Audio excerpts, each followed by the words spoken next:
We have another interesting thing that has happened, and we are talking about size 8. Now, we all know size 8 and the husband, DJ Mo, are very prevalent on the internet. At some point, we had a running joke here. We used to call them size Mo because it was just constantly every other week we have a conversation about them. Mara, we are paying 20,000 to go and hear them talking about their perfect marriage. Mara this, Mara that. But now it's a different story altogether. We all know size 8 has decided to take the mantle of becoming a pastor, and she is officially, she was ordained the other day. It was all over her social media. But now she's talking about something else that is also a little more factful and a little more interesting. This is the one piece of advice which I'm actually going, okay, I get this one. Now, according to her, she says, I like to be honest with marriage because when we are honest, we encourage other people. We encourage other people. When you paint a picture of perfection, you make people feel like they are in hell. Before I matured into a lot of things, I used to overreact. Hadi kuna a day in 2016 nilifungia DJ Mo nje, alikuta vitu zake zote nje ya mlango na nimefunga. She continues to say that I've really sumbuad, I have packed and gone, and I have really overreacted. I can say that I have really matured and I do not pack and go with every particular argument. This is a story we've seen many, many times. If you lived in an estate somewhere, if you still live in an estate somewhere, if you live in a plotty or an apartment building, all of these things, you always know the problematic couple. Yeah. You know them. It is 2 a.m., they're fighting. It is 2 a.m. in the morning, you're just hearing noise, shouting, people just throwing things back and forth. It is early, 6 a.m., Ali, the sun is just coming out, and you can see someone packing their things and speaking all kinds of vulgar words against this other person, saying that they will never come back, calling the watchmen. We've seen these problematic couples. They are all around us. But it is also very prevalent that most of these couples are usually very, very young people. It's like people who just got married the other day. They've been married for a year, maybe 2 years, maybe even 3 years. And they're the ones with the most drama. Why? Because it is a new state. You are in a new marriage. You are officially not given the option to wake up and leave every day.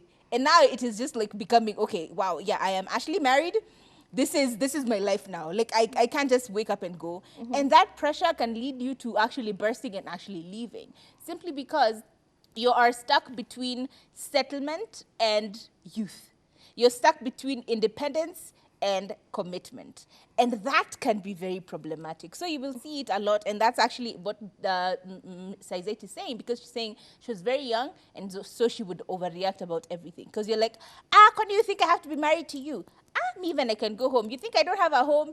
And stuff like that happens a lot within young couples and young marriages. And even young people dating. It's not supposed to be normal, but it's very prevalent. So I completely understand where she's coming from. And it's good to know that after a while, these things go away. These problems, these petty issues that you take up, that the man didn't come home today, and you've decided you're going to call 1,001 times, even when he's picked up your call and said, I will be home in an hour. You're over there on the phone going, it's been an hour, where are you? And then immediately they come home, you're like, you've been cheating, you accuse them of all sorts of things. All of these things change after a while, because first of all, you become mature, you start to have your own other life. And another thing I have to insist on is just keep your life busy. When you're busy, you don't focus on anything and everything. When you're busy, you're not like, niliosha vyombo, I at them on the rack, and now you've taken all the cups and you've left it on the table. What is your problem? You know me, I'm not your maid. You know. All these things have to come to an end at some point, and it's all about maturity and being busy. So be busy and just keep it moving. Girl. This is DJ Mo and Saize we're talking about, okay? We're giving the advice. Okay? Yeah. Here's the thing, I do not like suffering. Mimi, I'm not built for suffering. I hate it. And I'm very apprehensive about taking marital advice from African women because it all centers about, compromising yourself for your husband, compromising your ideals for this marriage to work, staying because of the children. It's like slavery, And even if it was his fault, because we know, like, allegedly, like, he used to cheat on her with evidence, alleged evidence. We don't know if it's true or not. But, we've been knowing his story. We know his history. We know how he's embarrassed her in public. We know all the things he's done. And here she is using Christianity to cloak his transgressions and saying, but I was the one who was sumbuaring. No amount of sumbuaring from you will be the reason your man gets out and does disrespectful thing towards you. No amount of sumbuaring will be the reason your husband wakes up and starts texting a babe. It just does not make sense to me. So using Christianity and saying, I am a pastor, I am now mature, I used to be angry, these days I am not. Nah, it's not for me. But like, we can take the advice. Forgetting, okay, here's where I'm looking at it from. Because yes, they are a very problematic couple. And yes, they do like the weirdest things all the time. But we're taking the advice. Like, what is it? Preaching wine and drinking whatever spirits, or preaching water and drinking wine. That's exactly what you're trying to say. That it is in this particular case where they're saying one thing, but the reality of things are different. However, sometimes you don't shoot the messenger. She's giving a very good bit of advice. Yeah, as a person who's in a relationship and all of that, it is true. If you sit down and you start to analyze all of the problems and arguments that you've had, you will see the ones where you completely overreacted. You will see the ones where you were just completely acting a fool. And you will see the ones where you were like, okay, but this one is a factual one. This one was a problem. It needed to have been sorted out.